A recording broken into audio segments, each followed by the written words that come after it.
The woman in the red dress was sitting on the edge of the hospital bed like she owned the place. She didn't. Lucia did. She'd signed the papers 3 weeks ago, right before her 37th week. 42 floors of glass and marble in the heart of Chicago's River North neighborhood, and her name was on every single page. Not her husband's name, not her family's name, hers, Lucia Montoya. Yet the girl from Pilsen, who used to mop floors at her abuela's neighbor's house on weekends for $20. The woman in red, Priscilla Vane, didn't know any of that. Neither did Priscilla's mother, Helen, who was standing in the corner of the room with her mouth open, one finger pointing at Lucia like she was something that had wandered in, off the street. "Who," Helen said slowly, "let her in here?" That's when the first contraction hit. Let me back up. Because you need to understand what this room looked like before I tell you what happened in it. My name is Tomas. Lucia is my sister, and I was standing right there, right in the middle of Lakeview Premiere Medical's most expensive private suite, watching 3 years of secrets collide in one room while my sister was trying not to go into labor on the floor. I'll tell you everything. I was there for all of it.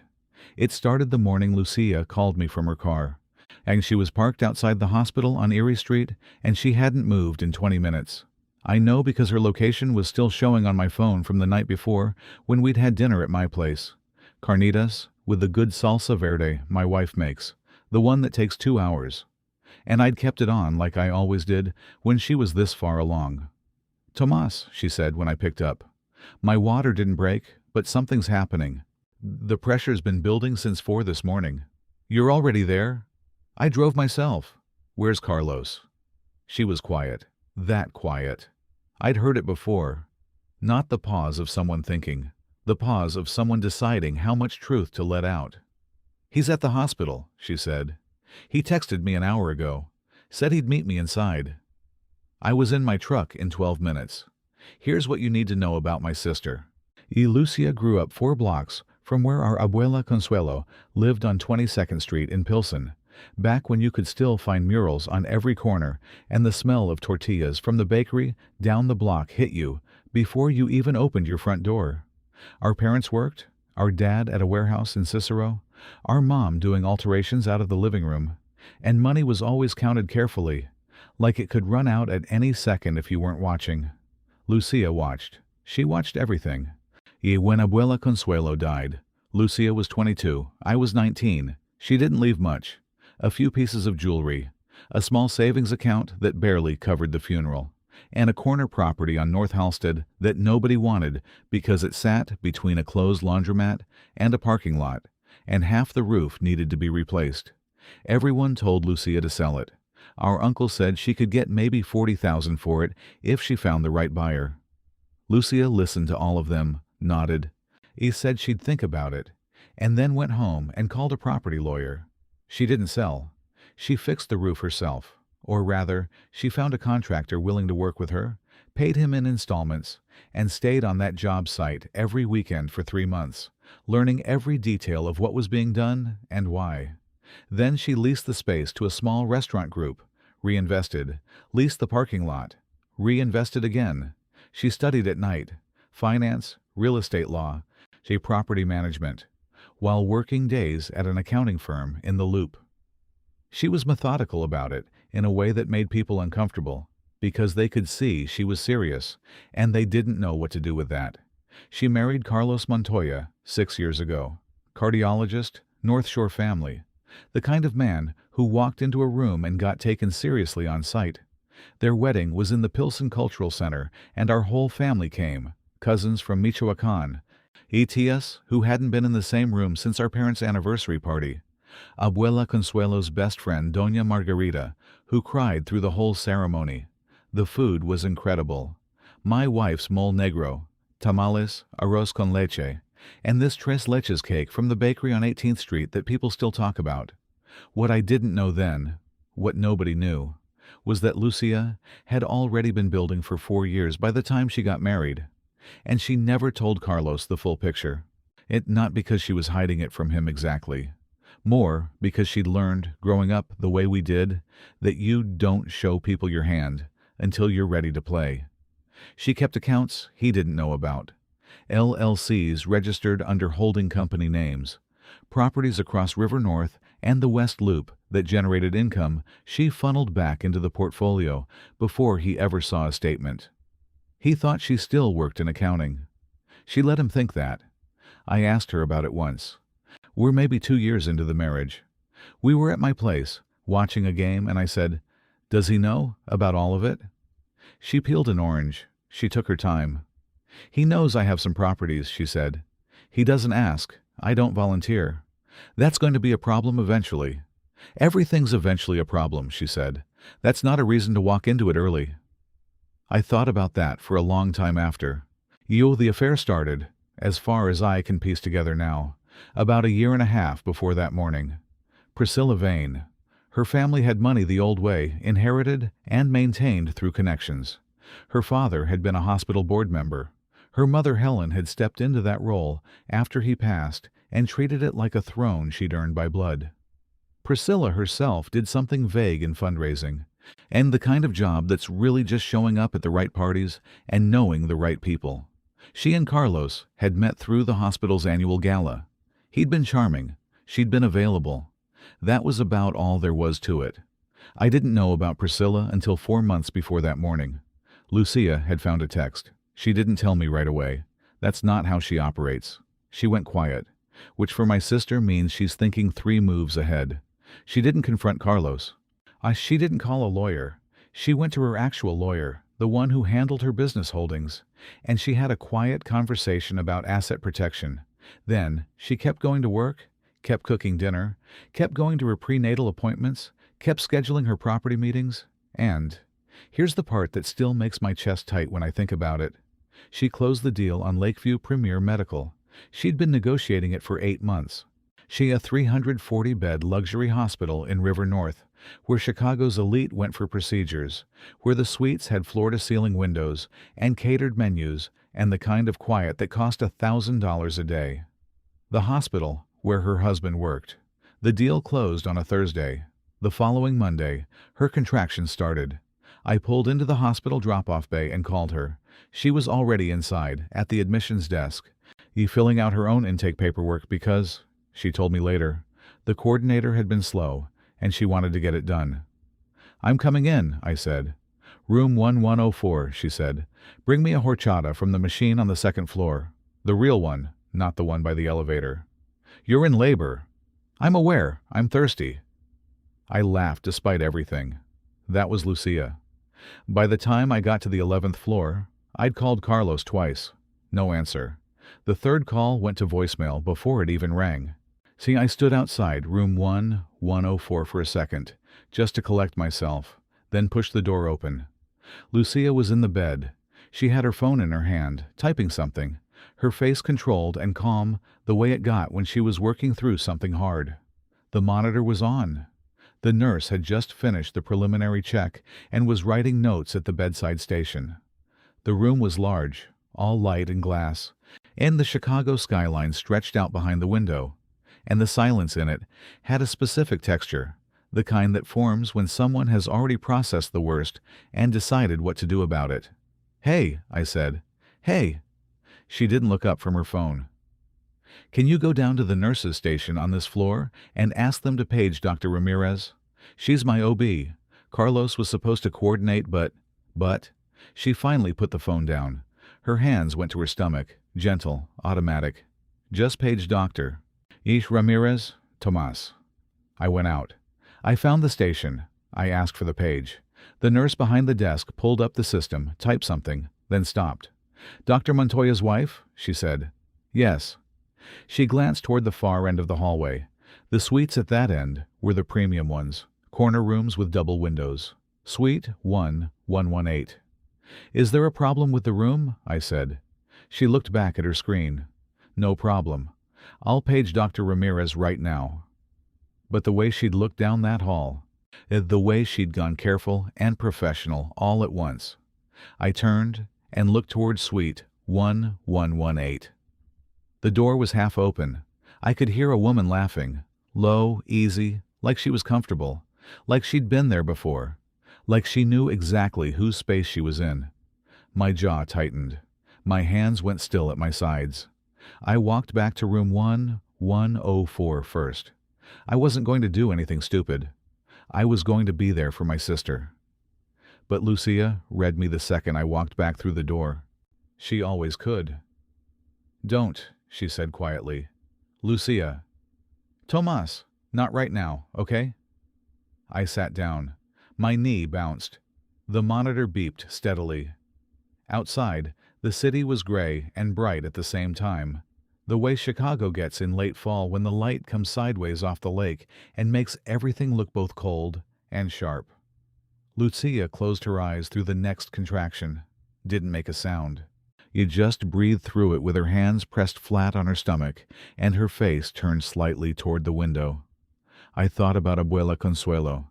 I thought about that corner property on North Halstead. I thought about what Lucia had built in the dark, piece by piece, year by year, without anyone's permission or anyone's help. I thought about the document she'd shown me 3 weeks ago, 42 pages, her signature on the last one in blue ink, Lakeview Premiere Medical, majority owner, Lucia Montoya. The door to room 1104 opened, and Carlos walked in, straightening his collar. Carlos walked in like a man who had rehearsed being somewhere he wasn't supposed to be. That's the only way I can describe it. He had his white coat on, which meant he'd come straight from a procedure, or he wanted it to look that way. His hair was neat. His face was arranged into something that was supposed to look concerned, and just missed it by a half-inch. He went straight to Lucia's side, kissed her forehead, put his hand on the monitor like he was checking it, like he was the doctor in the room and not the husband who'd let 3 calls go to voicemail. "Hey, mi amor," he said. "How are the contractions?" Lucia looked at him, just looked. The way she looks at a contract she already knows has a problem in it. 7 minutes apart, she said. "Dr. Ramirez is on her way up." "Good, good." He pulled the chair close and sat down. And for a moment, I thought maybe I'd read the whole thing wrong.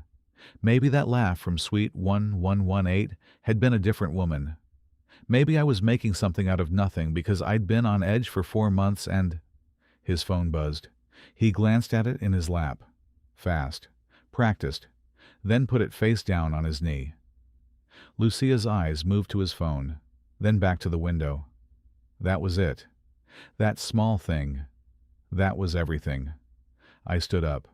"I'm gonna go get that horchata," I said. Now Carlos nodded without looking at me.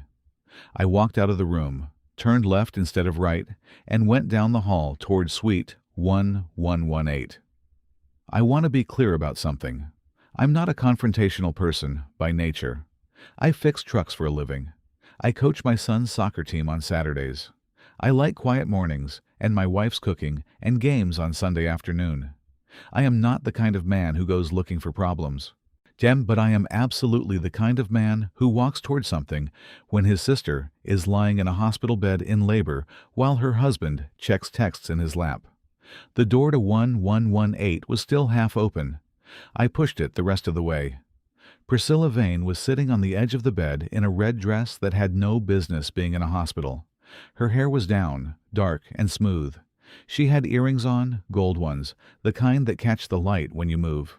Her phone was in her hand, and she was smiling at it. And when the door swung wider, she looked up with the easy expression of someone who expected to see Carlos. When she saw me, the expression didn't fall exactly. It just went careful. "Can I help you?" she said. "This isn't your room," I said. "I'm sorry?" "This suite. You're not a patient here." She set her phone down on the little table beside the bed. Slow, deliberate. "I'm visiting. Is that a problem?" "My sister is down the hall." Something moved across her face then, brief, gone fast. "I don't know who your sister is." "Sure you don't." She stood up. She was taller than I expected. Or maybe it was the way she carried herself, the particular posture of a woman who has been told her whole life that every room she walks into is already hers. "I think you should leave," she said, "before I call someone." "Call whoever you want," I said. This hospital has a new owner as of 3 weeks ago. You might want to check in with them before you get comfortable." I didn't wait for her response. I turned and walked back down the hall. My hands were shaking, not from fear, the other kind. I didn't tell Lucia what I'd done. Not right then. She was having contractions every 6 minutes by the time I got back with the horchata, and she was focused inward, the way she gets when she's working through something hard, quiet, still, completely present with the thing in front of her. Dr. Ramirez arrived 20 minutes later. Small woman, fast walker, the kind of doctor who fills a room with competence the second she enters it. She checked everything, spoke directly to Lucia, asked 3 questions, and listened to every answer, then turned to Carlos. "She's progressing well," she said. "We're looking at active labor within the next few hours. I'd like to keep her comfortable and monitored." "And any questions?" Carlos asked 2 questions, both reasonable, both clinical. The perfect husband, in front of the doctor. His phone was in his coat pocket. He didn't check it. After Dr. Ramirez left, a quiet settled in the room, the kind that has weight to it. "You should eat something," Lucia said to Carlos. "You haven't eaten, I can tell." He blinked. "I'm fine. There's a cafe on the 3rd floor. The soup is good." She said it gently, like she was giving him an exit, a moment to get his story straight. Carlos looked at her for a long second. Then he said, "I'll be right back." He left. Lucia waited until the door closed completely. Then she exhaled, long, slow, all the way down, and put her hands over her face for just a moment. Just one moment of letting the weight show. Then her hands came down, and her face was composed again. "I know she's here," she said. The room was very quiet. "I know," she said again, more to herself than to me. "I knew she'd come. He's been texting her all morning. I saw one this morning by accident. Or maybe not by accident. Maybe I needed to see it. Lucia, I'm not going to fall apart." Her voice was steady. "Not today. Not here." Her hand pressed flat on her stomach. "I have one job right now. Everything else is going to wait." I sat down next to her. I didn't have the right words, because there are no right words for that moment. So I just sat there, close enough that she could feel I wasn't going anywhere. And after a while, she leaned her head slightly toward my shoulder, and we watched the city out the window together. Pale fall light. Lake Michigan, a gray line in the distance. Somewhere down the hall, a phone buzzed unanswered. What I didn't know was happening 2 floors below us. The hospital's executive conference room on the 9th floor had been reserved for 3 weeks for what the administration calendar listed simply as ownership transition, board briefing.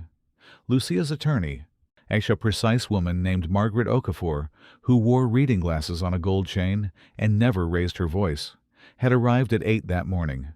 She'd sat up at the head of the table with 2 associates, a stack of bound documents, and a laptop connected to the room's projector. The board members filed in at 9. 7 of them, including Helen Vane. Helen Vane, I should tell you, was the kind of woman who treated every room like it was a courtroom she was already winning.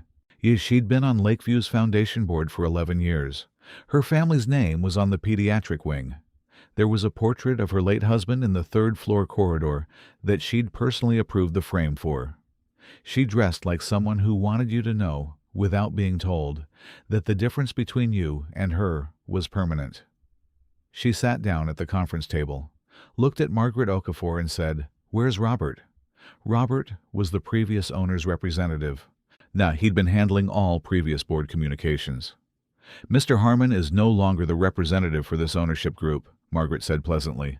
"I'm Margaret Okafor. I represent the incoming majority owner. We can get started."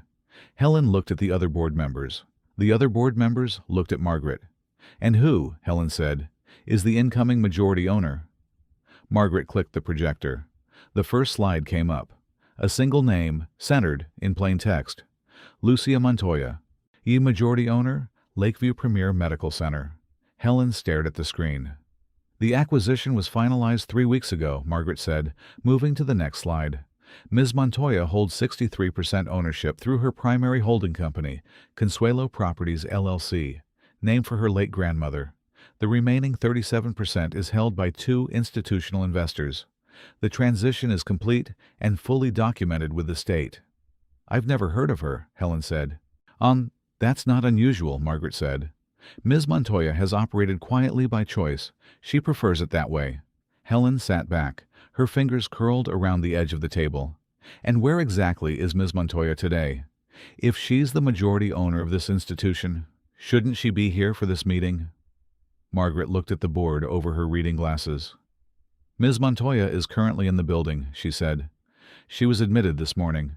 She's in labor on the 11th floor. She paused. So, she wanted the board meeting to proceed as scheduled. She didn't want it delayed on her account. The room was completely silent. One of the other board members, a quiet man named Dr. Park, who I'd learn about later, let out a sound that wasn't quite a laugh. More like a breath of pure surprise. Helen Vane's face did something complicated. The architecture of her expression shifted. Not quite collapsing, but rearranging. The certainty was still there, but underneath it, something had cracked. Just slightly, just enough. She'd spent the morning preparing to oversee this transition. She'd dressed for authority. She'd come ready to manage. She hadn't come ready for this. She's in labor, Helen repeated flatly. Yes, Margaret said. She is. She turned back to the screen. Now, let's talk about the restructuring of the foundation. I didn't know any of this was happening on the 9th floor.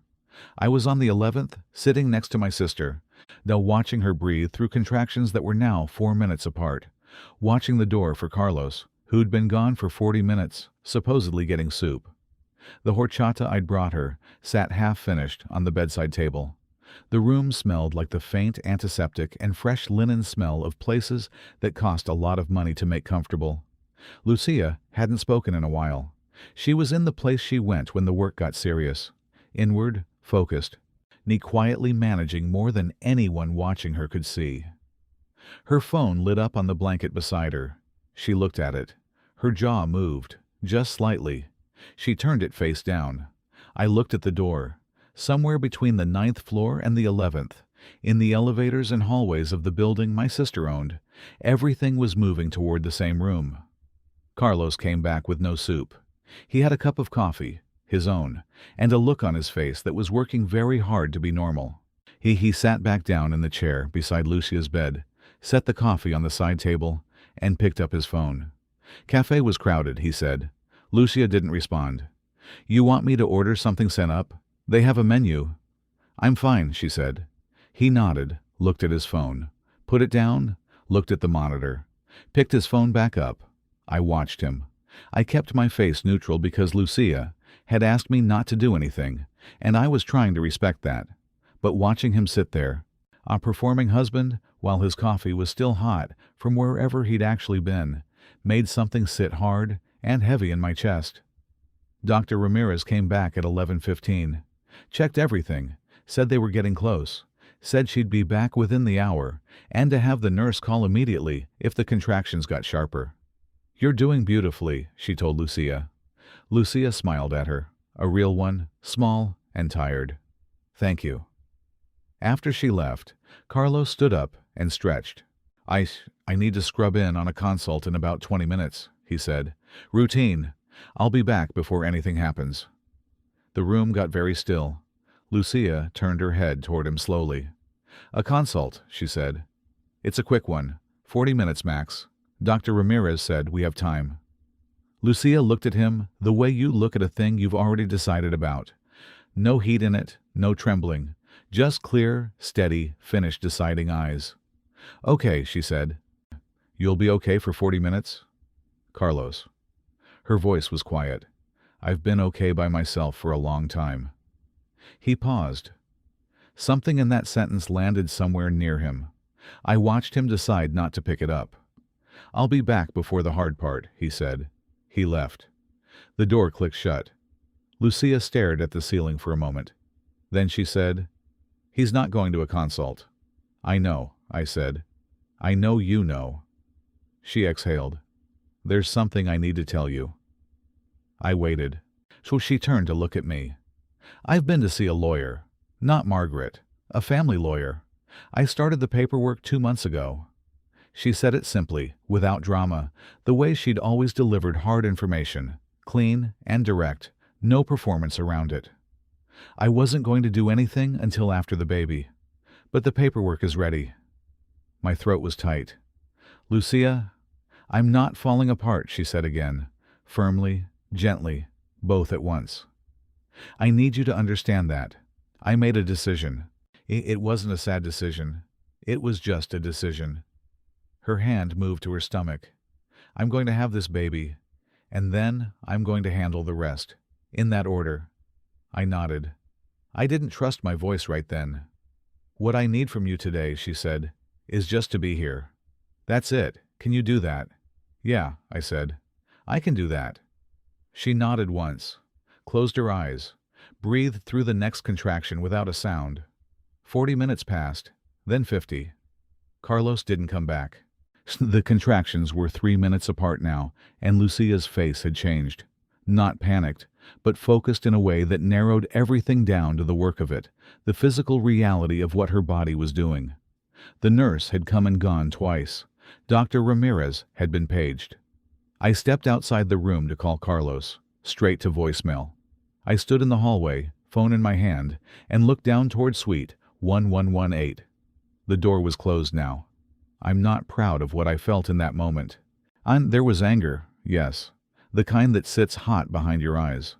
But underneath the anger, there was something older and quieter. Grief, maybe. For my sister, who had loved this man carefully and been repaid in silence and absence. For the baby coming into all of this. For Abuela Consuelo, who'd worked her whole life and left one corner property and never imagined what it would become. I put the phone in my pocket, went back inside. He's not answering, I said. I know. Lucia's voice was strained now. The work was getting serious. Call the nurse. Dr. Ramirez arrived at 12:40. She moved fast and sure. 2 nurses materialized. The room shifted from quiet to purposeful. Equipment moved, voices professional and calm. Lucia was in it completely, breathing, focused, doing what her body told her to do with the same methodical determination she brought to everything. I was near the window, staying out of the way, watching the door. See, at 12:57, Carlos walked back in. His collar was different. I noticed that first. When he'd left, the top button had been open. Now it was closed. His hair had been touched, not dramatically, just slightly, the way it gets when someone's run a hand through it, and smoothed it back. He took in the room, Dr. Ramirez, the nurses, Lucia, in full active labor. And something moved through his face that might have been guilt, or might have been the performance of guilt. I couldn't tell anymore. I'm here, he said, going to Lucia's side. I'm here, mi amor. Lucia looked at him once. Just once. Then she looked back at the ceiling and breathed. She didn't reach for his hand. He took hers anyway. She let him, because she's stronger than I am, and because she had bigger things to manage right then. Dr. Ramirez spoke to him briefly, catching him up, clinical details. He nodded, asked a question, nodded again. The competent doctor, the present husband, or the performance of the man he was supposed to be. I watched his eyes flick toward his phone, in his pocket. My jaw clenched. The door opened. I expected a nurse. I expected someone from the floor staff, with paperwork or equipment. I didn't expect Helen Vane. She came in the way she did everything, like she'd been invited and was now doing you the favor of arriving. Purple blazer, silver hair set perfectly, the kind of posture that cost finishing school money to develop.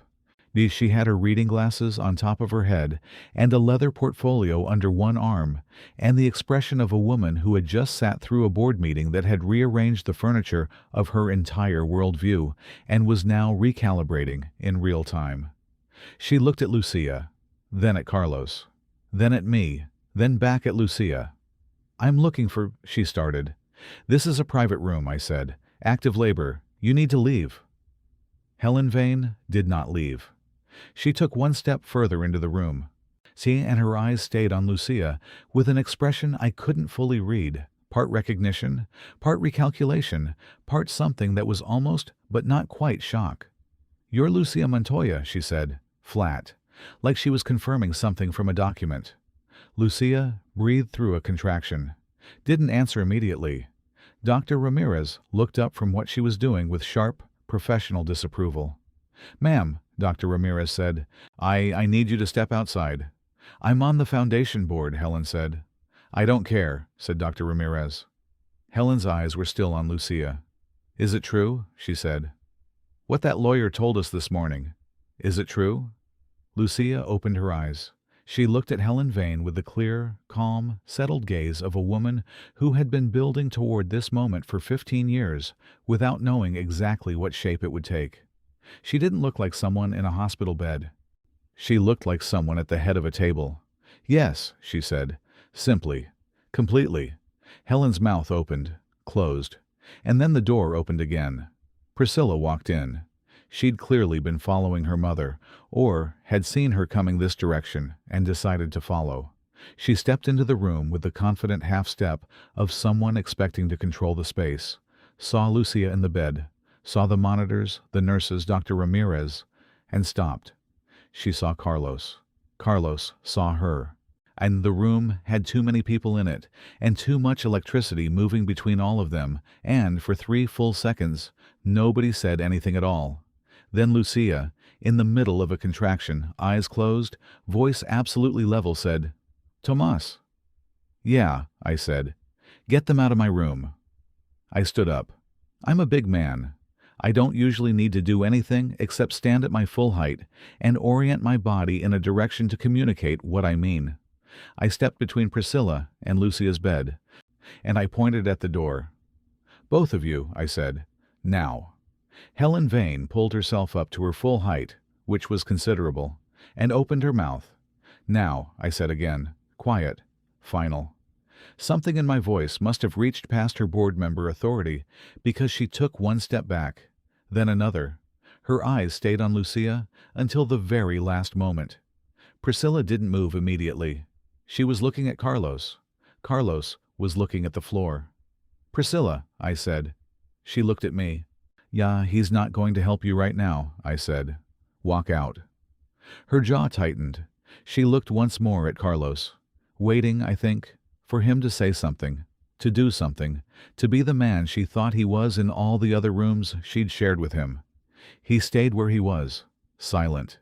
His hand had dropped from Lucia's. Priscilla walked out. Helen followed. The door closed. Dr. Ramirez exhaled briefly, then refocused. "Okay," she said to her team, businesslike and clear. "Say, let's get back to work." Carlos was still standing by the bed. His face had gone pale underneath his composure. The collar he'd buttoned was crooked now, and he hadn't fixed it. Lucia didn't look at him. She looked at Dr. Ramirez. "I'm ready," she said. The baby came at 2:14 in the afternoon. 6 pounds, 11 ounces. A girl. She came into the world the way her mother did everything, quietly, completely, without asking anyone's permission. Dr. Ramirez placed her on Lucia's chest, and the room, which had been all controlled urgency for the past hour, went soft and still. I was in the corner by the window. I am not ashamed to say I had to look at the ceiling for a moment. Just a moment. Carlos was on the other side of the bed. He had his hand on Lucia's shoulder, and he was looking at his daughter with an expression that was, for the first time all day, completely unperformed. Whatever else he was, whatever he'd done and kept doing, this was real for him. I could see it. The way his throat moved, the way his eyes went glassy, that almost made it worse. Lucia held her daughter against her chest and pressed her lips to the top of her head and closed her eyes. She didn't say anything for a long time, just breathed, just held her. The nurses moved quietly around the edges of the room. Dr. Ramirez finished her work with calm efficiency and then stepped back and gave them space. After a while, a nurse took the baby for the initial checks. Weight confirmed. The measurements, all the standard things. Carlos watched every second of it. Lucia watched him watching. When the nurse brought the baby back, Lucia looked up at Carlos. "What do you want to name her?" she said. He blinked. "You had names. I want to know what you want." He was quiet for a moment. "Consuelo," he said. "After your grandmother."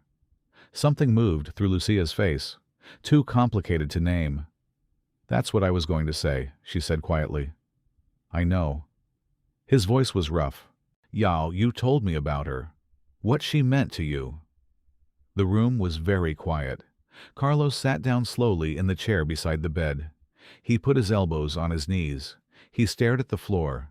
And then, not loudly, not dramatically, just with the flat, exhausted sound of a man who has run out of performance, he said, Lucia, I'm sorry.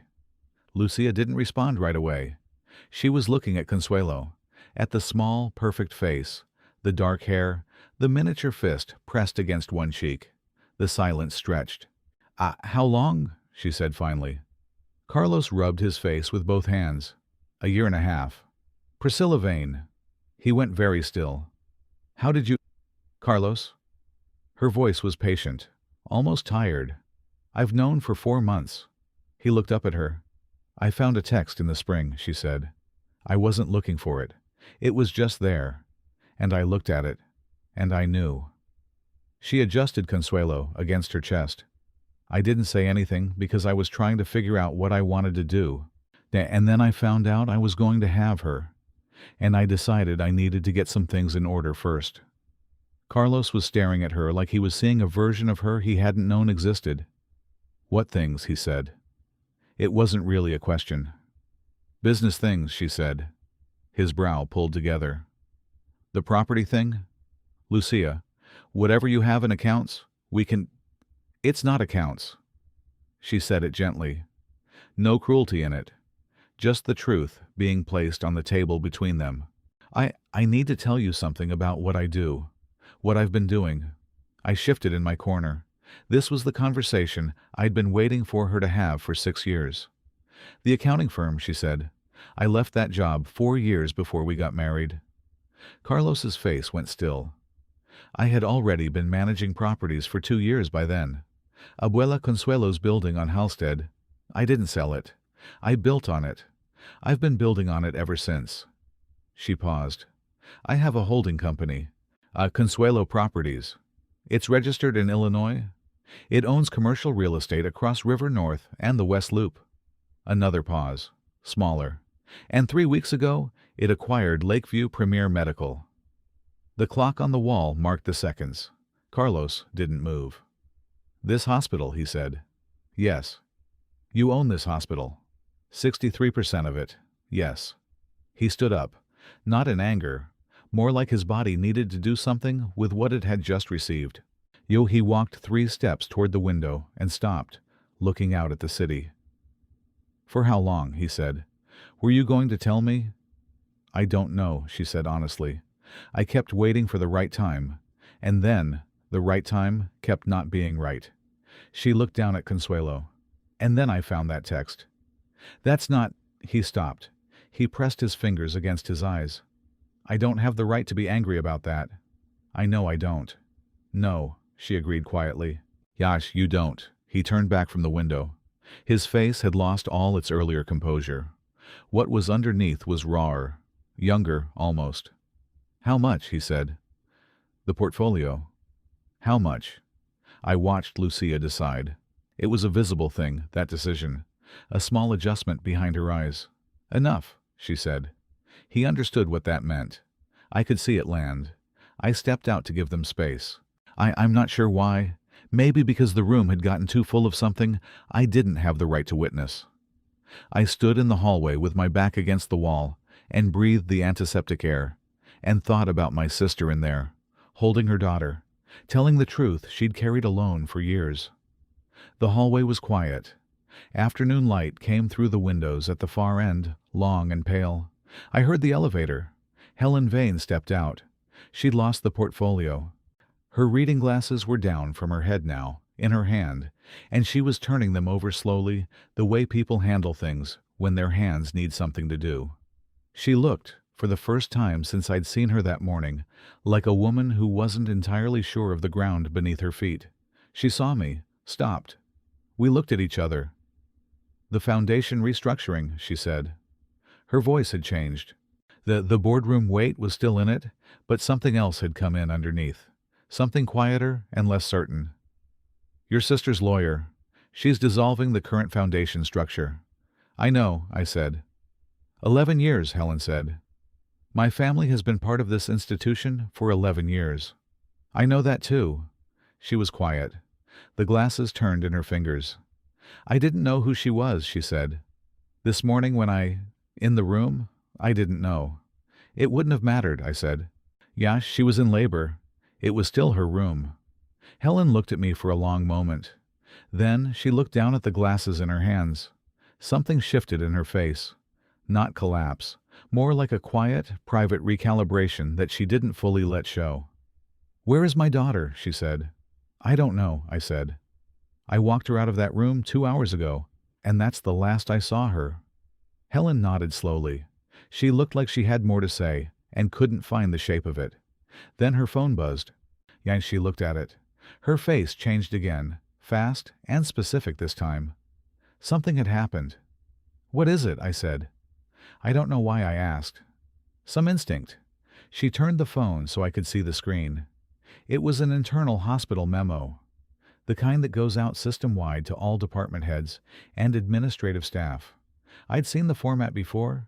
Lucia had shown me examples when she walked me through the acquisition documents. The subject line read, Foundation Restructuring, Immediate Effect. The body was short. 2 paragraphs. The Foundation's existing donor recognition arrangements were being suspended pending review. All naming rights agreements established under the previous ownership were under evaluation. The pediatric wing, the third-floor corridor portrait, all of it, under review. Helen's hand lowered slowly. The phone screen went dark. She stood there in the hallway of the hospital her family had helped build, and she was quiet, in the way people are quiet, when the story they've been telling themselves about who they are has just been asked to prove itself. I almost felt something for her. Almost. My daughter, I said, is not who you should be worried about right now. Priscilla was in the waiting area on the 11th floor. I found her there when I went to get coffee from the machine. She was sitting in one of the chairs near the window, her red dress too bright for the beige room, her phone in both hands. She looked up when I walked in. She looked tired, not sad exactly. Tired in the specific way of someone who has been waiting for a man to choose them and has started to suspect, for the first time, that he isn't going to. I got my coffee. I didn't say anything. She spoke first. Is the baby here? I looked at her. I just. She stopped. So I heard the nurses talking. Yes, I said. The baby's here. She nodded, looked back at her phone. Is he in there? Yes. She nodded again. Her jaw was tight. Her thumb moved on her phone screen, typing something, then stopped, then deleted it. He told me she didn't know, Priscilla said, quietly, not defending herself exactly, more like she was examining something in the light for the first time and finding it different than she'd expected. I picked up my coffee. He said it was over between them, that they stayed together because of the baby, but it was... She stopped. I know how that sounds. Do you? I said. She looked up at me. Her eyes were dry. She was too proud to cry in front of me, and I understood that even if I didn't have sympathy for it. She owns this hospital, Priscilla said. She does. She's known about me for 4 months. Yes. Priscilla looked out the window. The city was getting its late afternoon color, and the buildings going warm and orange in the fading light. He never mentioned it, she said, any of it. No, I said. He wouldn't. I walked back toward room 104. Behind me, I heard Priscilla make a sound, small, swallowed fast. The sound of someone understanding something they can't ununderstand. I didn't turn around. Carlos was in the hallway when I got back. He was leaning against the wall outside the room, arms crossed, looking at the floor. He looked up when I approached. We stood there, in the two of us, in the corridor of the hospital his wife owned. She asked me to give her a few minutes, he said. His voice was hollow. I nodded. Tomas. He said my name like it cost him something. I know there's nothing I can... Don't, I said. Not mean, just clear. Not with me. Whatever you need to say, you say it to her. He nodded, looked back at the floor. Through the door, faint and quiet, I could hear Lucia. She was talking to Consuelo. Soft words, low voice, The kind of Spanish our abuela used to use, unhurried and warm, the language of someone who is completely, entirely where they need to be. Carlos heard it too. His eyes closed briefly. I sipped my coffee. The hallway hummed with the quiet life of the building around us. Footsteps, elevator bells, the distant sound of a cart moving somewhere below. 42 floors of glass and marble. Her name on every page. Somewhere in this building, a memo was still moving through inboxes. Somewhere, Helen Vane was standing in a hallway, turning her glasses in her hands. Somewhere, Priscilla was looking at a city she thought she understood. And in room 1104, my sister was talking to her daughter in the language of their grandmother, in the hospital she'd built in the dark, on the foundation of one corner property on North Halsted that nobody had wanted. The reckoning hadn't fully arrived yet, but it was close. Carlos came back into the room 20 minutes later. Lucia was feeding Consuelo. Yes, she didn't look up when the door opened. She just adjusted the blanket with one hand, careful and unhurried, and kept her eyes on her daughter's face. Carlos sat down. He didn't try to fill the silence this time. Maybe he'd finally understood that the silence wasn't something that needed filling. Maybe he'd just run out of things to put in it. After a while, he said, "What happens now?" Lucia looked up. "With what?" "With us." She was quiet for a moment. As Consuelo's fist had found Lucia's finger and was holding it with the complete commitment of someone who has just arrived in the world and already knows what matters. "There's a folder," Lucia said, "in Margaret's files. It's been there for 2 months." She paused. "I wasn't going to do anything until after the baby. I kept my word on that." Carlos's face went through something. Several things. In sequence. A folder. Divorce paperwork. It's already drafted. He looked at his hands. You were that sure." "I wasn't sure of anything," she said. "I was prepared. Those are different things." He was quiet for a long time. Long enough that the light in the room shifted slightly. The afternoon moving toward early evening. The Chicago skyline going from gray gold to something darker and more electric outside the window. "I love you," he said. "I know that doesn't—" "Carlos." Her voice wasn't hard. It wasn't cold. It was just clear. In the way a window is clear. You can see straight through it to what's on the other side. I know you do, in whatever way you're able to. I know that. Then why? Because love isn't the question. She looked back down at Consuelo. The question is whether I can build a life with someone who kept me in the dark about who he was while I was keeping myself in the dark from him. And I can't. She said it simply. We both hid. We both kept the important things back. But what you hid hurt me. And what I hid, she paused. I kept my secrets to protect myself. You kept yours to protect your options. The difference hung in the air between them. Carlos didn't argue it. I think because he knew she was right, and because whatever else he was not a man who argued with truth when it was put to him that cleanly. I want to be her father, he said. His voice broke slightly on the last word. Just slightly. I need you to know that. Whatever happens between us, I want to be here for her. Lucia looked at him for a long moment. Really looked at him. The way she'd looked at him, I think, when she first decided to love him, clearly, fully, without pretending he was something other than what he was. I know that too, she said. And you will be, but not like this. Not in a house where we're both pretending.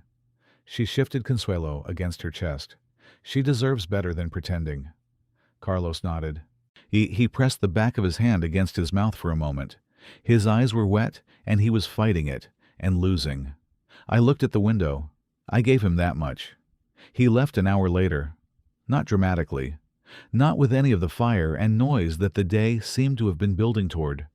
He kissed Consuelo's forehead with a gentleness that was real and true, and made my chest ache despite everything. He looked at Lucia for a long moment. She looked back. I'll call Margaret tomorrow, he said, to start the process. Okay, she said. He nodded once, walked out. The door closed behind him with the soft click of expensive hinges. Lucia sat with it for a moment. Just sat with it. I didn't say anything. I let her have the full weight of it, because it deserved the full weight. She'd loved this man. She'd built a life with him, or tried to, around all the things they'd both kept back. That doesn't disappear because the decision to end it is the right one. She inhaled, long and slow. Her eyes were dry, but her face was doing something complicated and private. Then she looked at Consuelo, and something in her face settled. Not happiness exactly, more like land after a long time at sea. Solid, real. "Okay," she said softly to her daughter. "Just that." I went out to get food around 6. The hallway was quieter now. The afternoon rush of the hospital had thinned into the particular evening rhythm of the place. Quieter footsteps, lower voices, and the sense of the building settling into its nighttime self. I passed the nurse's station. The nurse who'd been there that morning, the one who'd glanced down toward suite 1118, was still on shift. She looked up when I passed. "Your sister doing okay?" she said. "She's good," I said. "Baby's good." She smiled. "A real one." "Good," she said. Then, carefully, Suite 1118 was vacated about 2 hours ago, in case you were wondering. I nodded. "Thank you." She went back to her screen. I kept walking. The vending area on the 11th floor was empty except for one person. Helen Vane was sitting in a chair by the window with a cup of coffee she wasn't drinking. The leather portfolio was on the seat beside her. Her silver hair was still perfect, but everything else about her had gone slightly loose. The posture, the set of her jaw, the way her hands sat in her lap without purpose. She looked up when I walked in. I got food from the machine. I almost walked back out. Then I didn't.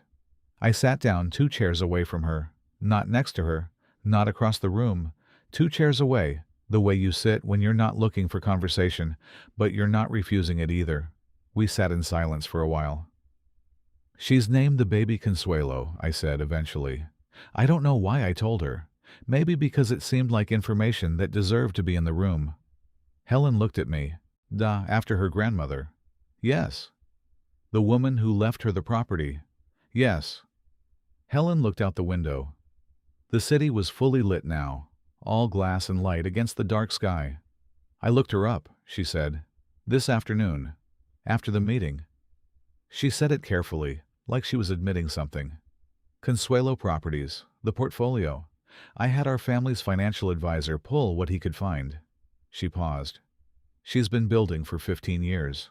Longer?" I said. "She started when she was 22. Helen was quiet. "I've been on this board for 11 years, she said. "I thought I understood this institution. Who belonged here? Who—" She stopped. "I said something this morning. In the hallway. Before I knew. I said something She stopped again. I waited. "I pointed at her," Helen said. I asked who had let her in." Her voice had gone flat and careful around the edges, in the way voices get when someone is making themselves say something that costs them. She was in labor, in her own hospital, and I pointed at her and asked who had let her in. The coffee machine hummed. Outside, Chicago glittered. "I know what I assumed," Helen said. "When I saw her, before I knew anything." She said it plainly, without dressing it up. "I assumed she didn't belong there. Because of how she looked. Because she wasn't—" She paused. "I know what I did." I looked at her. Why are you telling me this?" "Because I don't have anyone else to tell it to right now." She said it tiredly, honestly. "My daughter is—" She exhaled. "Priscilla left the building 3 hours ago. She's not answering my calls." I didn't have anything to say to that. "I need to apologize to your sister," Helen said, "when she's ready, if she's willing." She looked at me. "I'm not asking you to arrange it. I'm not asking for anything. I needed to say it out loud to someone." I looked at her for a long time. This woman who had walked into Lucia's room like she owned the air in it, who had pointed at my sister in her own hospital and asked who had let her in. She looked back at me, not defending herself, not performing remorse, just sitting with it, the way you sit with things when the story you've been telling yourself has run out of road. "I'll tell her you said that," I said. What she does with it is up to her." Helen nodded once. "That's fair," she said. I picked up my food and walked back toward room 1104. Lucia was asleep when I got back. Consuelo was in the bassinet beside the bed, wrapped tight, making the small, unconscious sounds of someone discovering existence. The room was dim and warm. The city glowed outside the window. I sat down in the chair by the window and ate my food quietly and watched my sister sleep. She looked younger asleep, for the composure she carried like a second skin relaxed, and she was just Lucia again, the girl who used to sit at Abuela Consuelo's kitchen table doing homework, while the smell of arroz con pollo filled the apartment, who used to walk to the corner property on Halsted and stand outside it just looking, the way you look at a thing you've decided to believe in before you have any proof you should. 15 years. She'd built this, all of this, in the margins of a life that everyone else thought they understood. She'd done it quietly and completely, and she'd never asked anyone to validate it. She'd just kept going, property by property, decision by decision, through the marriage and the silence and the affair she wasn't supposed to know about, all the way to this room, in this building, with this baby. My phone buzzed. A text from my wife. "How is she?" I typed back. "She's good. She's really good." "And the baby?" I looked at Consuelo, at the small fist, the dark hair. "Perfect," I typed. My wife sent back 3 heart emojis and a prayer hands, and then, "Tell her we love her. We'll come tomorrow." I put my phone away.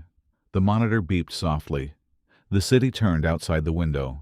Somewhere in the building, in the inboxes of department heads and administrators and board members, a memo was still settling into the new shape of things. Lucia slept. Consuelo breathed. And in the quiet of room 1104, something that had been held tight for 15 years, finally, gently, let go. 3 days later, Lucia walked out of Lakeview Premiere Medical, carrying Consuelo in a car seat and wearing the expression of someone who had somewhere to be. I was beside her. My wife Rosa had come that morning with flowers, dahlias, yellow ones, from the market on 18th Street, and my kids had FaceTimed from school during their lunch break just to see the baby. My daughter pressing her face so close to the camera that all you could see was her nose and one eye, which made Lucia laugh for the first time in days, a real laugh. The kind that starts in your stomach. The discharge nurse wheeled Lucia to the elevator, as protocol required, though Lucia had politely informed her twice that she could walk. The nurse had politely informed her twice that it was policy. They'd reached a respectful standoff that Lucia eventually conceded, because she was practical above all things, and the wheelchair was faster. In the elevator going down, Lucia looked at the panel of floor buttons. Her finger hovered for a moment over the button for 9. "You don't have to do that today," I said. "I know," she said. She pressed 9. Yet the executive conference room on the 9th floor was being used for a follow-up session. Margaret had scheduled it 3 days after the initial board meeting to address questions and begin the formal transition process. Lucia had known about it. She'd scheduled it herself, through Margaret, before she'd gone into labor. She just hadn't planned on attending in person. Margaret was already at the head of the table when we walked in. She looked up, saw Lucia, saw the car seat, and her expression did something brief and warm before going back to professional. "You didn't have to come," she said. "I wanted to," Lucia said. The board members were filing in. Dr. Park came first, the quiet man who'd made that surprise sound at the first meeting. And when he saw Lucia, he stopped, looked at the car seat and said, "Congratulations," with the simple sincerity of someone who means it completely. "Thank you," Lucia said. The others came in, 5 of them, and they found their seats. They looked at Lucia with varying combinations of curiosity, recalibration, and the specific discomfort of people who are revising their assumptions in real time and hoping it doesn't show. Helen Vane came in last. She was dressed carefully, as always. The silver hair, the good jewelry, the posture. But something in the way she carried herself had changed since the hallway, outside the vending machine. The authority was still there, but it was sitting differently, less like armor, more like something she was choosing to put on and could choose to put down. She saw Lucia. She stopped in the doorway. Lucia looked at her steadily. Helen walked to her seat. She didn't look away until she sat down. And when she sat down, she folded her hands on the table in front of her and looked at them. Margaret opened the meeting. She walked through the transition documents with her usual precision: ownership structure, operational continuity, staff retention commitments, the foundation review timeline. She was thorough and clear, and she left space for questions after each section. Dr. Park asked 3 good questions. 2 other board members asked reasonable ones. Margaret answered everything completely. Then Helen spoke. "Before we continue," she said, "I'd like to say something." She looked at Margaret, then at Lucia. "Sorry if that's permitted." Lucia nodded once. Helen's hands stayed folded on the table. 3 days ago I came into Ms. Montoya's room," she said. Her voice was controlled, but not cold. Controlled the way you get when you're making yourself say something out loud that you've been practicing privately. She was in active labor. It was her room, in her hospital. And I walked in without invitation, and I said something that was— She paused. It was dismissive. It was presumptuous. And it was wrong. She looked at Lucia directly. I made an assumption about who you were based on nothing that deserved to be called a reason. And I'd like to apologize for that. Directly, in front of this board. The room was quiet. Lucia looked at Helen for a long moment. I watched my sister's face, the careful, composed face she wore in rooms like this, and I saw something move through it. Not softness exactly. Not the collapse of the boundary. More like the particular look of someone who has decided to accept something real when it's offered. I appreciate that, Lucia said. Thank you. It wasn't forgiveness exactly. It wasn't the door swung wide open. It was something more honest than either of those things. An acknowledgement, a receipt, 2 people agreeing that the thing had happened and that the apology was real, and that what came next was still to be determined. Helen nodded. She unfolded her hands and picked up her pen. Margaret continued the meeting. The foundation restructuring took 45 minutes to walk through. The existing donor recognition arrangements would be reviewed individually. Some would be honored. Some would be revised. The pediatric wing naming rights were under evaluation, not removed, but no longer guaranteed. The portrait in the 3rd-floor corridor would come down during the renovation period, and its placement afterward would be reconsidered. Helen's face stayed composed through all of it. Once, when Margaret mentioned the portrait specifically, her jaw tightened. Just slightly, but she didn't speak. What she didn't know yet, what Lucia had asked Margaret to save for the end, was the last item on the agenda. Margaret pulled up the final slide. Consuelo Foundation, established in honor of Consuelo Reyes of Pilsen, Chicago. Ms. Montoya is establishing a new foundation under the hospital's restructured ownership, Margaret said. The Consuelo Foundation will fund healthcare access initiatives for underserved communities on Chicago's west and south sides. Free prenatal care, pediatric services, community health outreach. She paused. The Foundation's inaugural endowment is $10 million, contributed directly from Consuelo Properties Operating Fund. The room was very quiet. Dr. Park set down his pen. Lucia was looking at the slide, at her grandmother's name on the screen, in plain text, and in the building she'd built on the foundation of one corner property nobody had wanted. I had to look at the ceiling again. I'm not apologizing for it. The Foundation's Community Advisory Board, Margaret continued, will include representatives from Pilsen, Little Village, Englewood, and Austin. Ms. Montoya will chair it personally. She closed her laptop. Any questions? She said. Nobody spoke. We left the building at noon. The November air hit us at the front entrance, cold and sharp, the kind of Chicago cold that gets into your collar before you've taken 3 steps. I carried the car seat. Lucia walked beside me with her coat buttoned and her shoulders back and her face turned slightly into the wind the way she always did, like she was checking something about the day. How do you feel? I said. She thought about it. Hungry, she said. I laughed. Rosa's making pozole. Tell her I want extra oregano. You can tell her yourself. She'll be at your place by 2. Lucia nodded. She glanced down at Consuelo, bundled in the car seat, sleeping through the cold and the city and all of it, with the total confidence of someone who has no idea what the world is yet, and therefore finds it entirely acceptable. We reached my truck. I got the car seat situated in the back. I'd installed the base 2 weeks ago, checked it 3 times. He had Rosa check it once more, because she doesn't trust me with anything that requires reading directions. Lucia stood by the passenger door and looked back at the building. 42 floors of glass. Her name on every page. "You know what I keep thinking about?" she said. "What?" "The day I got the call about the roof." She said it like she was talking about something that happened yesterday.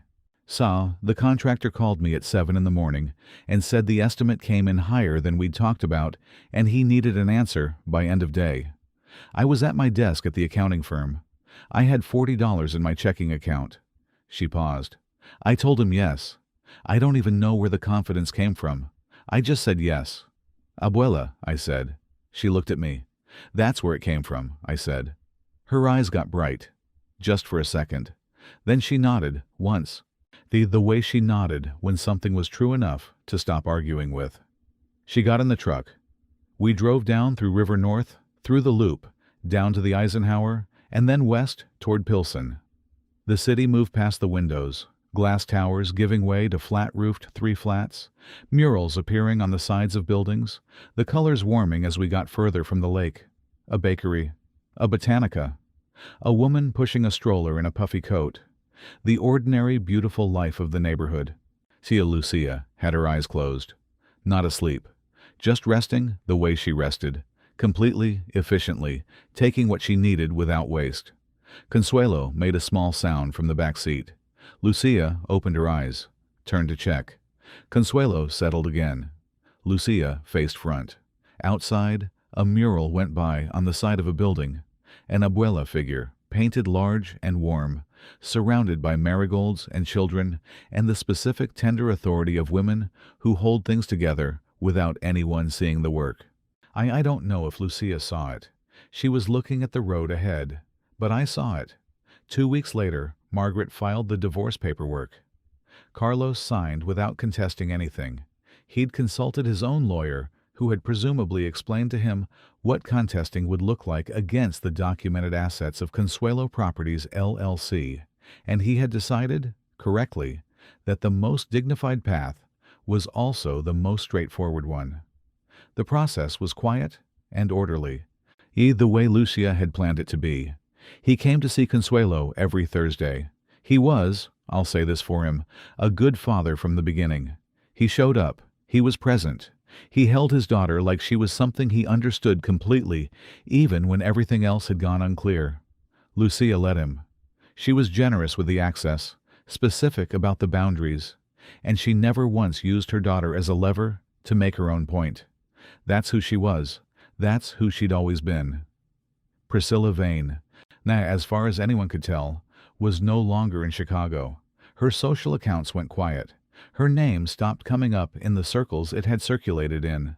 Whether she and Carlos had any contact after that day in the hospital, I didn't know and didn't ask. Helen Vane remained on the board through the transition period. She asked good questions at the meetings, and she stopped talking about the portrait. In the spring, she came to the first Consuelo Foundation fundraiser, a dinner in Pilsen at a restaurant on 18th Street. The kind of place with paper tablecloths and food so good it made conversation stop. She sat at a round table with community health workers and neighborhood organizers and ate her tamales without comment. Before she left, she found Lucia near the door and said, quietly, "This is a good thing you're doing." Lucia looked at her. "I know," she said. Helen almost smiled. "Yeah, you're not very interested in being gracious, are you?" "I'm interested in being honest," Lucia said. "I find it covers more ground." Helen left. At the door, she paused, just briefly, and looked back at the room, at the paper tablecloths and the marigolds someone had put in glass jars on every table, and the mural on the back wall, and the noise and warmth of it all. Something moved across her face, too brief to fully name. Then she walked out into the night. The property on North Halsted is still there. Lucia won't sell it. She says she never will.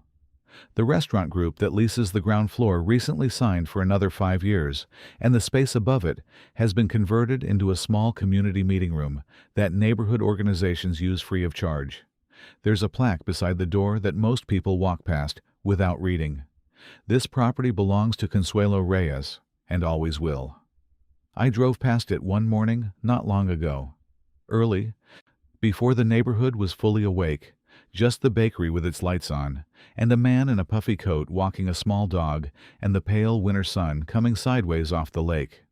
I pulled over and looked at it for a while. A corner property between a closed laundromat and a parking lot that nobody wanted. Everything started here. Everything is still starting here. 6 months later, Lucia hired a director for the Consuelo Foundation, a woman from Englewood who'd been running a community health nonprofit on a shoestring for 8 years and knew more about Westside healthcare gaps than anyone with a medical degree Lucia had interviewed. On the day she started, Lucia brought Consuelo to the office in her carrier and introduced them. The director looked at the baby and said, "She looks like someone who knows exactly where she's going." Lucia looked down at her daughter. "Yeah, she does," she said. "She comes by it honest."